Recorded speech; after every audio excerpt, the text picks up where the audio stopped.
Audio Jungle.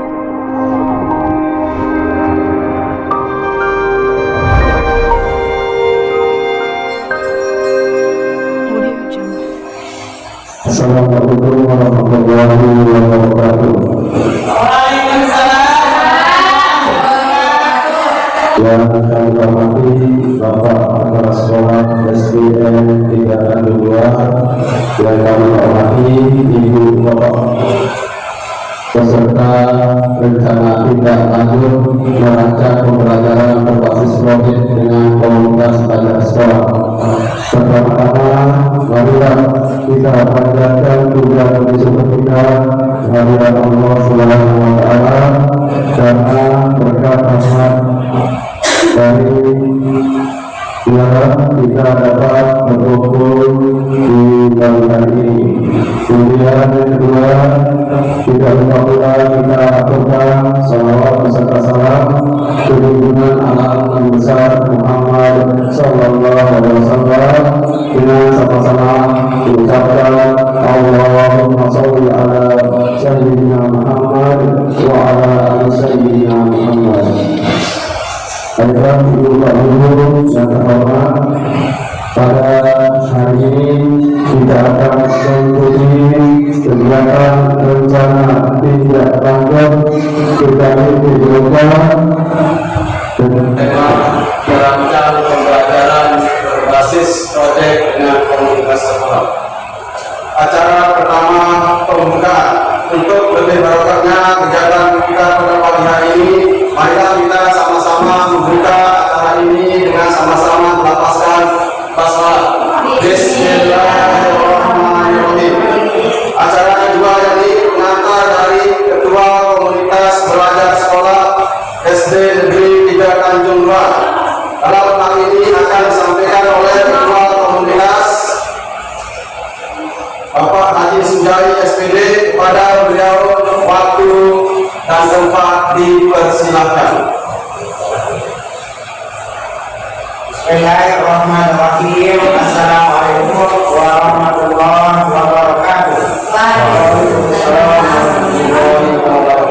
Alhamdulillahirabbil alamin wassalatu wassalamu ala asyrofil anbiya'i wal mursalin sayyidina Muhammad wa ala alihi washabbihi ajmain. Alhamdulillah, kita panjatkan puja dan puji syukur kepada Allah Subhanahu wa Ta'ala yang mana pada pagi hari ini kita masih diberikan rahmat, taufik hidayah, kesehatan dan juga dapat melaksanakan pada menindaklanjuti kegiatan dari beberapa kita. Dan kedua kalinya salam dan salam mari kita aturkan kepada Allah Nabi besar Muhammad sallallahu alaihi wasallam dan kita sama-sama mengucapkan Allahumma shalli ala sayyidina Muhammad wa ala ali sayyidina Muhammad. Bapak Ibu guru yang saya hormati, ya sebagai kepala sekolah di sini akan memberikan dukungan pada olahraga untuk mempresentasikan kegiatan ini lanjut kegiatan dari seluruh olahraga kita, dan saya sebagai kepala sekolah akan menunggu mudah-mudahan kegiatan yang dilakukan mudah-mudahan meningkatkan dan menjadi motivasi bagi siswa kita untuk berprestasi ke depan lebih tinggi lagi, baik di kecamatan, kabupaten, mana-mana. Mudah-mudahan kita berharap bisa sampai sampai nasional. Nah, untuk itu kami sebagai kepala sekolah akan memberikan atau akan membuka kegiatan ini dan akan kita serahkan kepada olahraga. Namun sebelumnya mari kita sama-sama buka. Kita buka dengan melakukan basmalah. Bismillahirrahmanirrahim. Dan saya serahkan kepada guru olahraga. Sekian. Wassalamualaikum warahmatullahi wabarakatuh.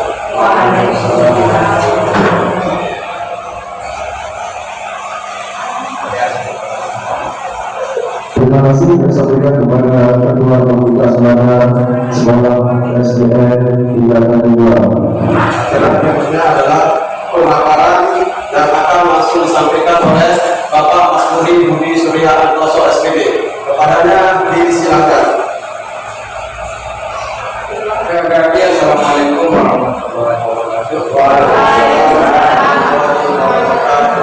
Yang sama-sama kita hormati sekolah SDN kasih Bapak dan Ibu Dewan Guru yang bisa menyempatkan hadir di kesempatan kali ini. Terima kasih Bapak Ibu Guru terkait dengan tindak lanjut yang akan saya laksanakan untuk hari ini. Pertama, saya di PKK Jogja ada tugas beberapa bulan itu untuk mengikuti pembelajaran guna meningkatkan kompetensi pemerintah Jogja. Untuk hari ini saya akan mencoba memaparkan tentang rencana tindak lanjut merancang pembelajaran berbasis proyek, di mana pembelajaran ini dikaitkan dengan komunitas atau bekerjasama dengan komunitas belajar sekolah. Ya.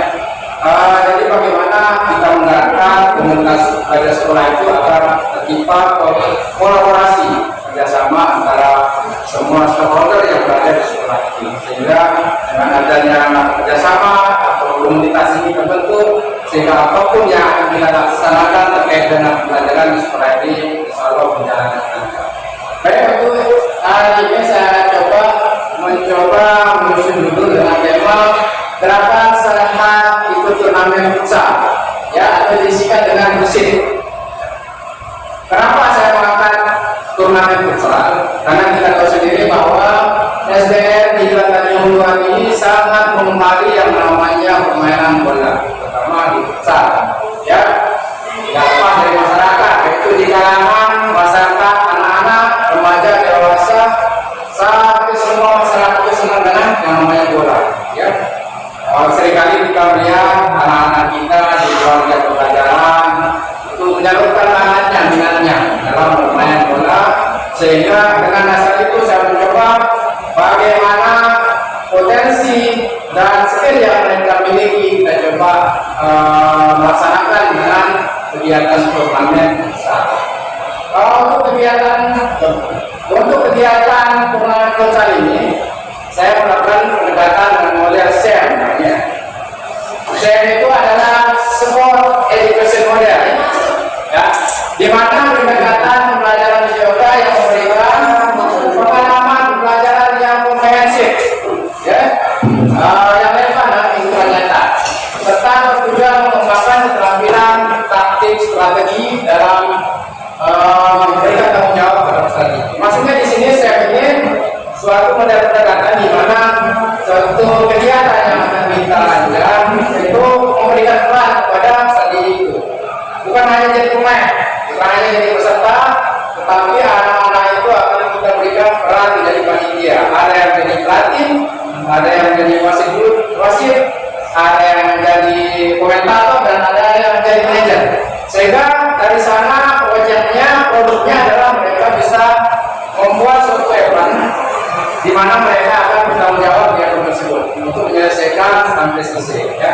Nah, ya, tujuan dari program ini adalah yang pertama mengembangkan keterampilan gerak spesifik olahraga dan juara. Tentunya sesuai dengan apa yang sudah saya pelajari, anak-anak ini akan kita berikan keterampilan atau kita akan menyalurkan keterampilan yang mereka miliki, keterampilan yang skill dalam bermain bola, dalam futsal juga yang akan kita salurkan. Bagaimana skill mereka bisa tersalurkan baik di event tingkat sekolah, terutama di gugus, bahkan nanti bisa sampai ke tingkat yang lebih tinggi lagi. Yang kedua, partisipasi sesuai dengan tingkat kemampuannya. Yang ketiga, berbagi perencanaan dan administrasi kompetensi olahraga. Dengan adanya kegiatan ini, mereka akan berbagi bagaimana cara melakukan perencanaan, baik perencanaan awal, menyusun jadwal pertandingan, sampai dengan berakhirnya pertandingan. Terus yang ketiga, mendorong kepemimpinan yang bertanggung jawab. Jadi sini kita akan melatih peserta didik kita agar mereka mampu bertanggung jawab, agar mereka bekerja sama sesuai dengan peran atau fungsi masing-masing yang sudah diberikan oleh Bapak Ibu Guru. Lainnya, membangun kerjasama tim dalam mencapai tujuan bersama. Ya. Terus mengembangkan kemampuan untuk membuat keputusan yang rasional tentang masalah olahraga, dan yang terakhir mengembangkan dan menerapkan pengetahuan tentang bagaimana menjadi wasit, bagaimana menjadi pelatih, manajer, dan komentator, dan lain sebagainya. Ya. Di sini pada intinya anak-anak itu akan kita berikan peran.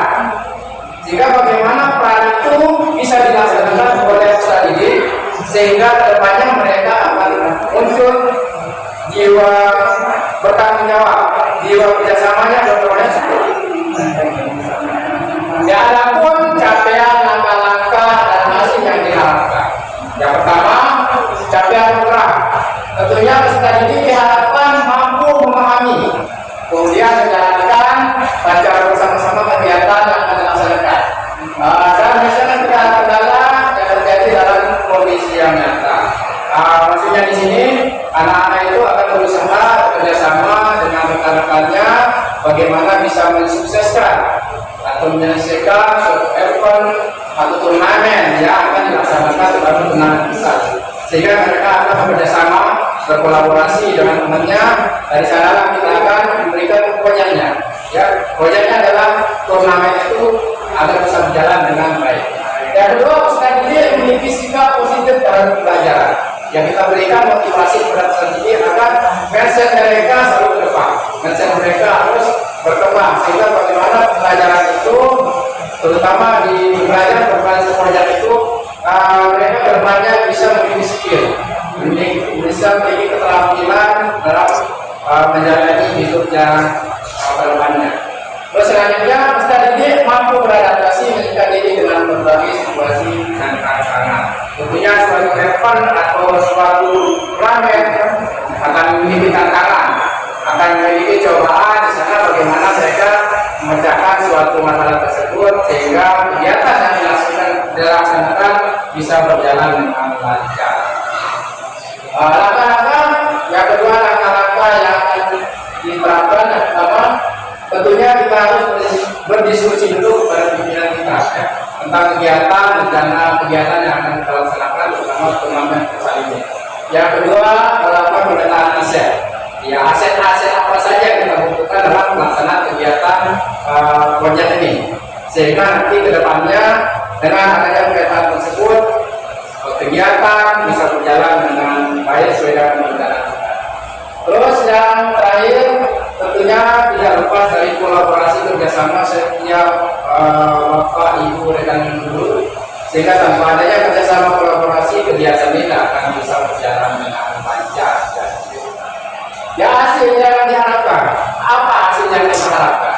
Yang pertama, peserta didik diharapkan mampu bekerja sama. Ya, di sini ya, intinya. Inti proyeknya adalah mereka mampu bekerja sama, bertanggung jawab, dan bisa menjadi seorang pemimpin untuk menjalankan kegiatan dengan baik. Ya, di sini bagaimana peserta itu kita latih menjadi seorang pemimpin biar mereka bisa bertanggung jawab dengan situasi apapun, sehingga kegiatan yang mereka laksanakan bisa bekerja sama, berkolaborasi dengan teman-temannya, sehingga kegiatan turnamen besar itu bisa terselesaikan sesuai dengan rencana. Ya. Terus meningkatkan motivasi belajar mereka. Dengan adanya kegiatan ini, tempat penyaluran minat bakat mereka, sehingga motivasi mereka untuk berprestasi ke depannya akan semakin berkembang, semakin terarah. Ya. Dan sekolah juga akan memfasilitasinya. Yang ketiga, meningkatkan keterampilan berpikir kritis. Ya, anak-anak kita di sini, terutama pelajaran kurikulum MTK ini, bagaimana anak-anak itu bisa berpikir kritis, bisa mencari solusi yang tepat dan inovasi yang baik untuk mencapai suatu kemajuan. Jadi itu yang kedua. Dan selanjutnya meningkatkan prestasi peserta didik, terutama di event yang akan kita adakan ini. Di sana dapat kita mengetahui nilai peserta didik kita mana yang berbakat dan mana yang tidak berbakat.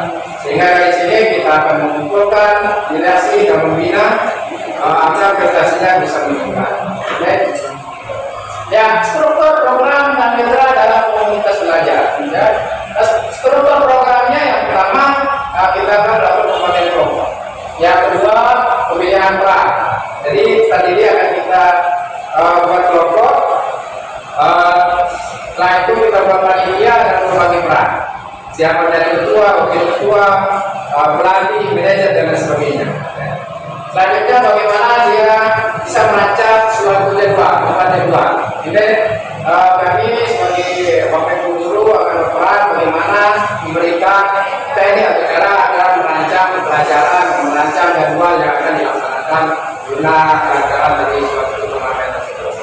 Dan mitranya terutama bertanggung jawab.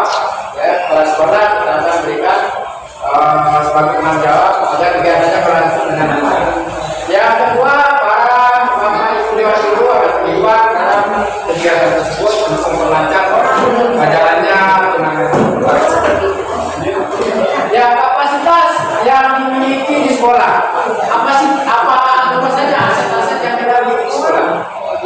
Sesuai dengan pembelajaran yang sudah kami lakukan di PKGP Yoga, ada 7 aset yang tidak kita pelajari. Yang pertama ada yang namanya aset manusia, yang kedua aset sosial, yang ketiga aset politik, yang keempat aset budaya, yang kelima aset lingkungan, yang keenam aset fisik, yang ketujuh aset fisik.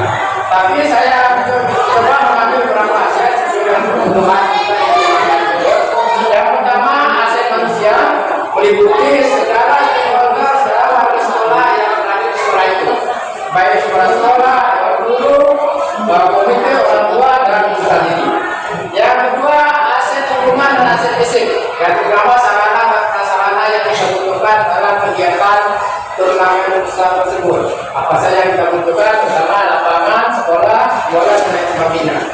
Dan yang terakhir, sekolah memiliki aset finansial. Ini yang paling penting. Pertama, aset finansial ini berasal dari dana bos. Ya, kegiatan itu tidak akan bisa berjalan dengan lancar tanpa adanya biaya. Ya. Nah, untuk itu bendahara menyiapkan biaya-biaya yang diperlukan dalam kegiatan. 3B baru ini. Ya. Biaya dana. Lanjut rencana evaluasi. Setelah kita melakukan kegiatan besar turnamen besar tersebut, tentunya harus ada evaluasi dan seleksi yang harus dilaksanakan guna melihat berjalan baiknya kegiatan. Yang pertama, meninjau ketercapaian pembelajaran. Yang kedua, umpan balik dari peserta didik, bagaimana perasaan mereka saat mengikuti pembelajaran, saat mengikuti kegiatan tersebut. Terus yang ketiga, refleksi dulu terhadap perencanaan, pelaksanaan dan pengelolaan. Nah, tentunya harus ada umpan balik dari Dewan Guru dalam memberikan masukan atau solusi yang terjadi jika ada permasalahan di sana. Yang selanjutnya evaluasi kinerja kolaborasi. Bagaimana kolaborasi semua panitia atau peserta didik kita yang berperan sebagai panitia. Terus evaluasi penerapan fair play. Nah, di sini kita bisa melakukan kepada peserta didik bagaimana bersikap suportif, bisa bertanggung jawab dan menghargai peraturan yang ada. Ya. Terus yang terakhir evaluasi manajemen kelas dan pengelolaan waktu. Ini yang sangat penting yang jarang sekali kita pahami bagaimana cara merancang pengelolaan kelas, perencanaan, pelaksanaan dan pengelolaan kelas. Sehingga dengan adanya aktivitas peserta didik, maka pembelajaran yang berbasis proyek akan bisa berjalan dengan lancar. Baik, suatu kegiatan atau turnamen pasti memiliki tantangan. Dan setelah saya coba mengamati kegiatan turnamen yang akan dilaksanakan ini, saya mendapatkan beberapa tantangan yang akan dihadapi nanti ke depannya. Yang pertama, pengolahan waktu. Karena turnamen ini tidak akan dilaksanakan cuma 1 hari, tapi beberapa hari akan dilaksanakan. Tentunya jadwal padat akan terbatas, sehingga itu akan berpengaruh sama jalannya pelaksanaan turnamen besar tersebut. Terus faktor alam, karena kita tidak bermain di ruangan, kita bermain di lapangan, tentunya terjadi ada cuaca yang panas, terik. Itu sangat berpengaruh sama peserta didik kita yang akan bermain futsal, sehingga ini sebagai tantangan juga, sehingga mereka akan cepat bergerak. Ya. Itu bagaimana cara kita mengatasinya. Terus tantangan selanjutnya, kegiatan yang padat menyebabkan kelelahan. Karena kegiatan ini setiap hari yang menang lawan menang terus dan seterusnya dibutuhkan, itu pasti lelah.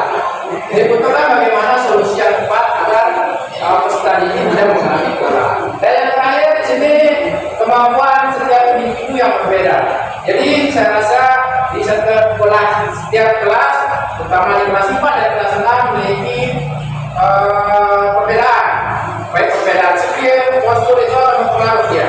Sehingga bagaimana cara penanganan dalam perencanaan jadwal kegiatan yang akan dilaksanakan. Solusi yang bisa kita tampilkan di sini yang pertama penjadwalan yang efisien. bisa lebih baik dan efisien sehingga tidak mengganggu kegiatan-kegiatan yang lain. Terus pelaksanaan di pagi hari, ya karena pelaksanaannya ini kita rencanakan 3 hari, agak menghindari terik matahari, ya jadi pelaksanaannya itu kita mulai di pagi hari sampai dengan jam 10, ya sehingga di sana waktu yang wajar, ya, sehingga pelaksanaan itu tidak sampai menimbulkan panasan tadi. Dan yang selanjutnya menggunakan pendekatan positif. Ya, tentunya kita sebagai seorang pendidik, bagaimana bisa memberikan motivasi kepada peserta didik agar termotivasi melaksanakan kegiatan itu. Dan yang terakhir melaksanakan komunikasi terbuka segera menangani konflik. Tentunya permasalahan apapun yang terjadi jika dilakukan komunikasi yang baik antara dewan guru, kepala sekolah, dan pendidik, kegiatan apapun tentunya akan berjalan dengan baik sesuai dengan rencana. Ya baik, itu saja paparan dari saya. Kurang lebihnya mohon maafkan. Sekiranya ada yang ingin ditanyakan, silakan ditanyakan. Sekian dan terima kasih. Assalamualaikum warahmatullahi wabarakatuh.